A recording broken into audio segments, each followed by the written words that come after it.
CrackBerry.com.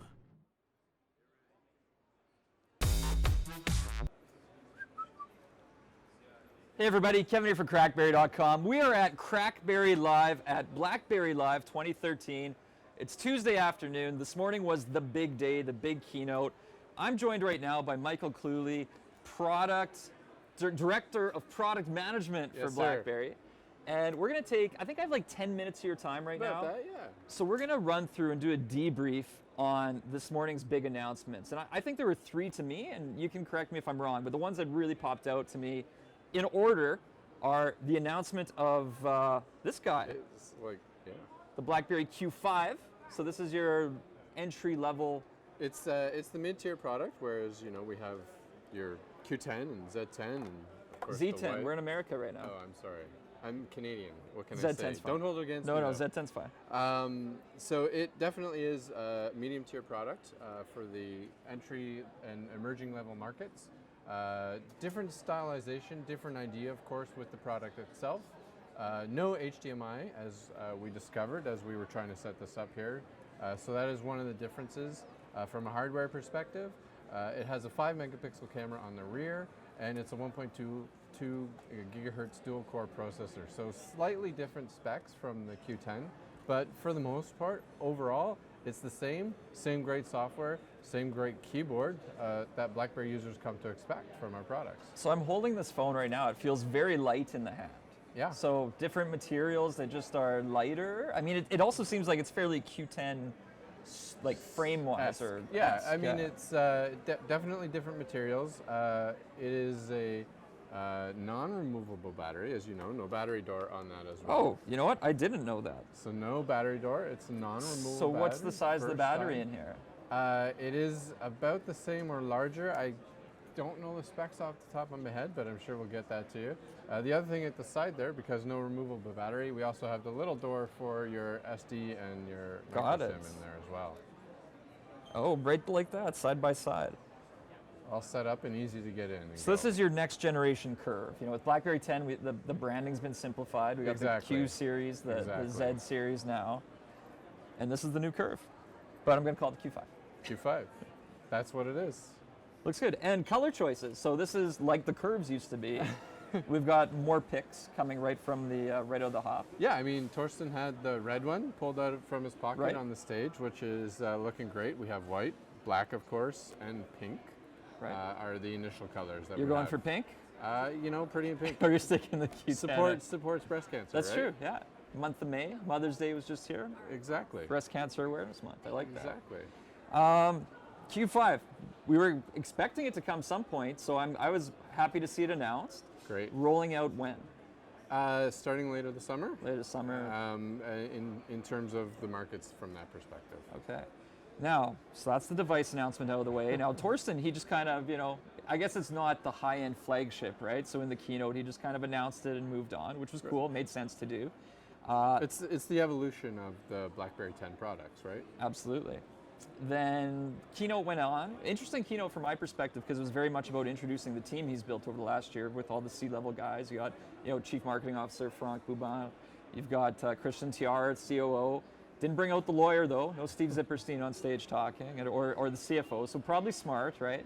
I would think so. And then it came back down to BBM towards the end for the big close. Two big things. So BBM Channels, which came out of nowhere. That was an unexpected surprise. And then the announcement at the end that BBM's going cross-platform, which is something we've all theorized and argued and debated for years. And talked about and everything. Yeah, so... And it's happening. You know, BBM Channels is actually something we've had in the cooking pot for a while.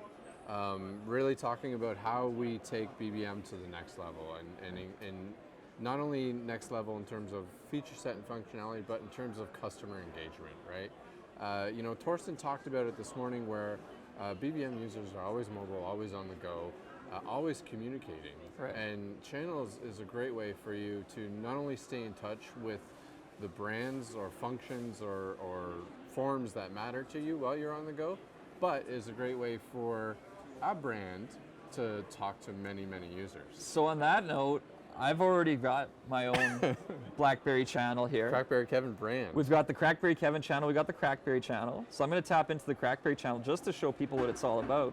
And I guess it's a little different user interface when you own your channel too versus what you'll be seeing when you're just visiting somebody. Right, which is, again, BlackBerry designed for mobile, right? So we want to make sure that if you're a channel owner, that you can manage the thing while you're on the go. And this is what I love, because I'm a BlackBerry guy. I like numbers. I'm like metrics, that kind of thing. So when you look at the channel, quickly I can tap into a post. You can see what I've been posting today. You can see the engagement on it. So there I've got my what reads. I really like? 83 comments? Holy, the engagement. It's the engagement, but what is BBM most known for is people reading your messages. Yeah, exactly. And you can see how many people have actually read your post. Yeah, when you look at things like Twitter or Google Plus and that, I know people with like hundreds of thousands or million plus followers, they get good engagement, but I think the ratio on BBM is going to be insanely high. That level of information is just so powerful to have literally in the palm of your hand. How many subscribers did this channel have? I looked over 82 1,000. thumbs. Yeah, that's really good retention. For engagement. Having it for just several hours is great. So. And then what I liked here too, so it looks like reactions and chats are coming soon, which you can enable one-to-one chats. Yeah, exactly. So I mean, again, on the bit of a different layout on the Z10 compared to the Q10, where screen size, but you have reactions and chats both. So a level, and this is customizable by the channel as well. So some channels may not want to have that chat interactiveness, but you can turn it on and actually have chats with the members of the channel, which is actually a really good way to engage as well. And for those maybe if you missed the keynote this morning and what BBM Channels is all about, I mean, the way I'm thinking of it is sort of like Tumblr meets Twitter meets BBM groups. It's kind of all three mushed into one. Yeah, it's a great way to look at it. Actually, it's it's posting text-only content or adding a picture, but able to see people commenting on what you've posted, or a simple thing just as likes, or as we talked about before, the number of reads, right? Yeah. Which is really differentiated for BBM. Yeah. And the statistic that was given on stage today that blew me away was that over 50% of BBMs are read within 20 seconds, which makes a lot of sense why it can be the best thing in the world and the most destructive product in the world too, right? Which is probably where the phrase "the dirty R" came from. The dirty R, yeah, the dirty red. Did you read? You read my message and didn't reply? You're going to BlackBerry hell. Reply. No, it's too true. So BBM Channels, I think it's really cool. I think it's going to be interesting to see how people start to use it differently. I mean, I've been thinking since getting it of how I'm going to use it, and I think the most powerful thing is just the immediacy. It's almost like, I mean, even for something like CrackBerry, right? We could do a CrackBerry coupon code for Shop CrackBerry and be like, next 10 minutes only. And done. And done, right? That's it. Yeah, so, I mean, beta starts today. Yeah. People at the show, so if you're here at BlackBerry Live, you can get it side-loaded for you over in the Solutions Showcase. For people not here, you can go to Beta Zone and get it and side-load it there. Perfect. We're already up to 1,600 subscribers, so I'm super excited. This is awesome. Join my channel. There you go. Plug. Now, how do people find you here? If you're not following somebody, so you go to browse channels, and then I can start searching. Yeah. So you can do it. Those will be featured ones, and over time it'll start to populate more. Very cool. You can also do it by barcode or famous BlackBerry pin. So there you go. Oh yeah, look at that. Enter a channel pin to add. Love it.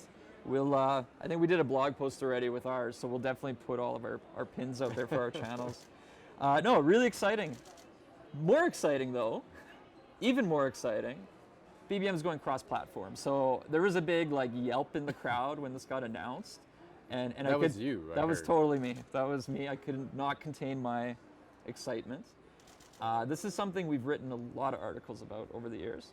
So couple questions. Well, I mean, what's the message here this week? Why is it happening? Why now? Are you excited for it personally? And Yeah, I mean, I have friends on other devices, unfortunately, and excited to be able to communicate with them using BBM in that mechanism. The big thing about it is, again, as you know, over billions and billions and billions of messages sent on BBM daily, right?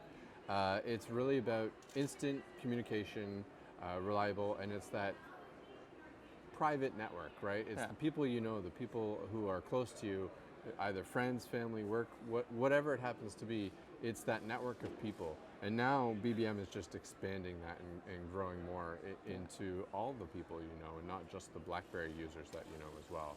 I think it's awesome. That's really excited from that point. You know, why now as opposed to sometime in the past? I think, you know, it's been just a really busy year for us getting BlackBerry 10 launched, getting all the, you know, 3 devices within the first 6 months of the launch of BlackBerry 10. And, you know, it's just a really exciting opportunity. So now that we got the platform launched, we got such a great user experience with BlackBerry 10 and bringing BBM to the masses, essentially. I think it's such a great marketing opportunity for the company. I mean, look into the other app stores right now on iOS or Android, and typically WhatsApp is at the top or very near the top. And to me, that's sort of the proof of concept that this is what's going to work. Because I mean, WhatsApp, to me at least, I won't put anything on you here, since it came out, you know, and all the sort of the BBM wannabe clones, they never work as well. They're never as feature rich. And I mean, BBM in the last year or two, screen sharing, voice calls, video chat, it's emerged into much more than just what it was that made it so popular to begin with. Right. More than the delivered and read messages. And I think when this goes cross-platform, I mean, a year from now, I really envision it being at the top of those app stores. And if that's the case, and it's free of charge, I mean, when, you know, BlackBerry 11 phones come out, you know what I'm saying, whatever comes out, if I ran BlackBerry, I would just be hammering those iPhone owners and Android owners with the latest ads for my new phone, because, hey, you know, they will love your service at that point. It's a great way to keep a direct channel, even with people who don't own your hardware. Exactly. It's brilliant. Exactly. And I mean, you know, you look at all these other devices and other OSs, and sure, they have a lot of applications, and people download apps and use apps, but at the core of it, and maybe this is just a BlackBerry user speaking, because I use BlackBerry, but using a mobile phone is really primarily all about communication. I think I've always said it's sort of 80% of your time is still communicating, and then the other time is to do the other whatever apps. you want, right? And I mean, that is so BBM.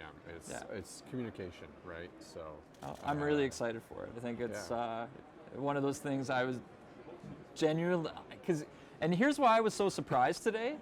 Because I've interviewed Torsten Hines before and asked him the question. He gave me a long answer as to why it wouldn't happen, and he changed his mind apparently, or didn't tell me the full story the first time. So I was like not expecting that at all, and I was happily surprised. Great way to end the day.